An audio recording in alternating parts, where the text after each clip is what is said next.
Kalaburagi central ಜೈಲಿಗೆ ಒಂದು DGP Alok Kumar ಜೈಲಿಗೆ ಭೇಟಿ ನೀಡಿದ ಬಳಿಕ ಡಿಜಿಪಿ ಅಲೋಕ್ ಕುಮಾರ್ ಪ್ರತಿಕ್ರಿಯೆ. ಕಲಬುರಗಿ ಜೈಲಿನಿಂದ 3 ಕೈದಿಗಳು ಪರಾರಿ ಘಟನೆ ಗಂಭೀರವಾಗಿ ಪರಿಗಣಿಸಲಾಗಿದೆ. ಈಗಾಗಲೇ ಪೊಲೀಸರು ಇಬ್ಬರನ್ನ ಬಂಧಿಸಿದ್ದಾರೆ. ಒಂದು ಮಸ್ತಾನ್ ಬಂಧನಕ್ಕೆ ಹುಡುಕಾಟ ನಡೆಸುತ್ತಿದ್ದಾರೆ. ಘಟನೆಗೆ ಸಂಬಂಧಪಟ್ಟಂತೆ ಜೈಲು ಅಧಿಕಾರಿಗಳನ್ನ ಮತ್ತು ಸಿಬ್ಬಂದಿಗಳನ್ನ ಅನುಮಾನ ಮಾಡಲಾಗಿದೆ.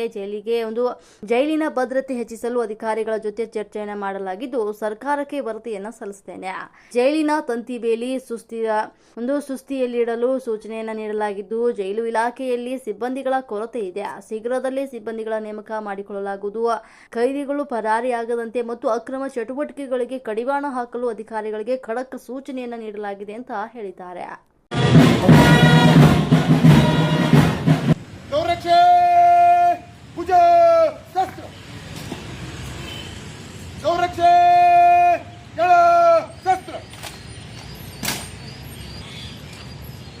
ಮಾನ್ಯರೇ, ಗೌರಕ್ಷೆಯು ತಮ್ಮ ಪರೀಕ್ಷೆಯಲ್ಲಿ ಸಜ್ಜಾಗಿದೆ.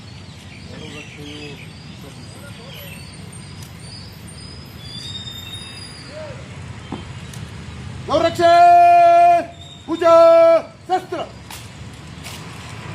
ಗೌರಕ್ಷೆ ವಿಸರ್ಜನೆ.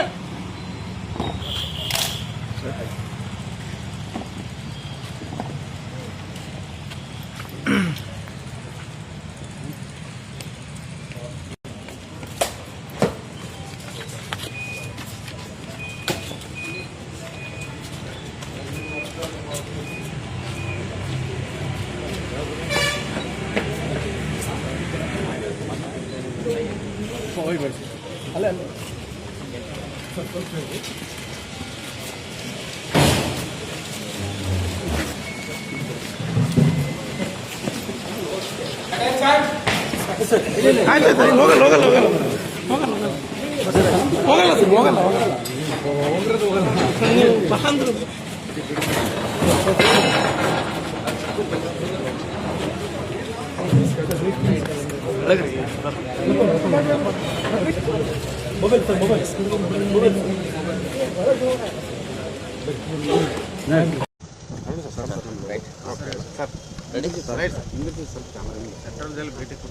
ಜೈಲಿ ಭೇಟಿ ಕೊಟ್ಟಿದ್ರೆ ಹೌದು, ನಾವು 2ನೇ ಸರ್ತಿ ನಾನು ಬಂದಿದ್ದೇನೆ ಕಲಬುರಗಿಗೆ.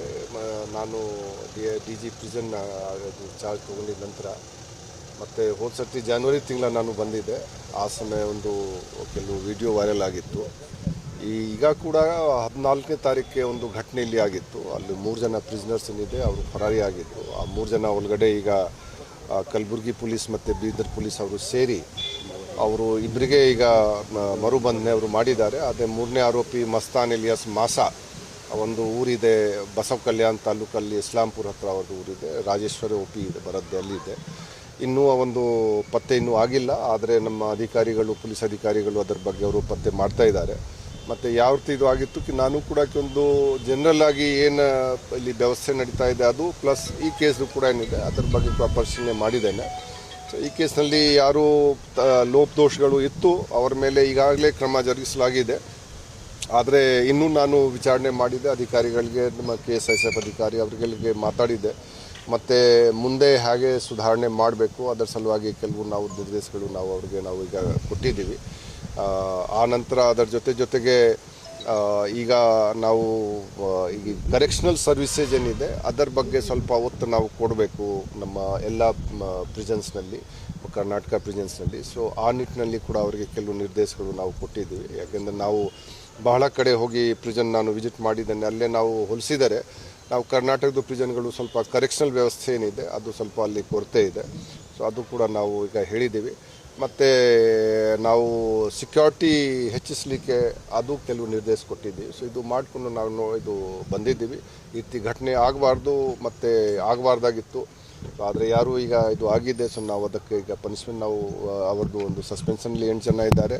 ಮತ್ತು ಇನ್ನೊಬ್ಬರು ನಾವು ನೈಟ್ ರೌಂಡ್ ಆಫೀಸರ್ ಬಗ್ಗೆ ವಿಚಾರಣೆ ಮಾಡಿದ್ದೆ, ಅವರಿಗೆ ಕೂಡ ನಾವೀಗ ಅದು ಸರಿಯಾಗಿ ಮಾಡಿಲ್ಲ. ಸೊ ಯಾವ್ಯಾವ ಕ್ರಮ ತೊಗೊಳ್ಬೇಕು ಅದು ನಾವು ತೊಗೊಳ್ತೀವಿ.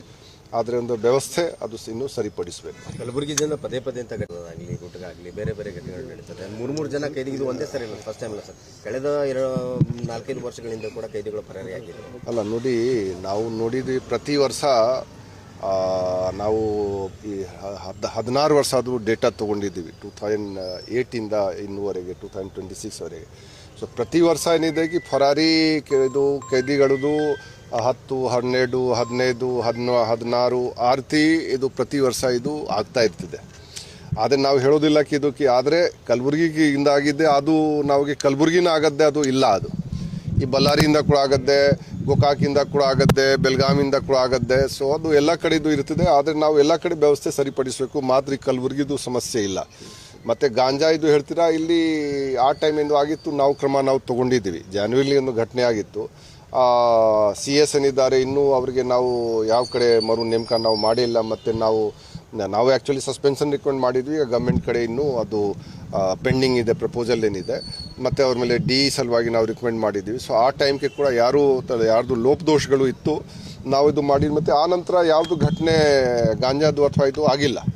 ನಮ್ಮ ಪ್ರಕಾರ ಜನವರಿ ನಂತರ ಆ ಘಟನೆ ಆಗಿಲ್ಲ. ಆದರೆ ಇಲ್ಲಿ ಏನಿದೆ ನಮಗೆ ಅನ್ನಿಸಿದೆ ಅವರು ಸುಪ್ರೀಂ ಕೂಡ ಅಷ್ಟು ಸ್ವಲ್ಪ ಇನ್ನೂ ಅವರು ಟಫ್ ಇರಬೇಕಾಗಿತ್ತು. ಅವರು ಟಫ್ನೆಸ್ ತೋರಿಸಿಲ್ಲ. ಸೊ ಅವ್ರದ್ದು ಅದರ ಸಲುವಾಗಿ ಕೆಲವು ಜನ ಬಹಳ ನಿಷ್ಕಾಲಿತನ ತೋರಿಸಿದ್ದಾರೆ ಡ್ಯೂಟಿ ಮಾಡುವಾಗ. ಅದರ ಸಲುವಾಗಿ ಘಟನೆ ಇದು ಜರುಗಿಸಿದೆ. ಸೊ ನಾವು ಅದರ ಬಗ್ಗೆ ಕೂಡ ನಾವು ಕ್ರಮ ತಗೊಂಡಿದ್ದೀವಿ.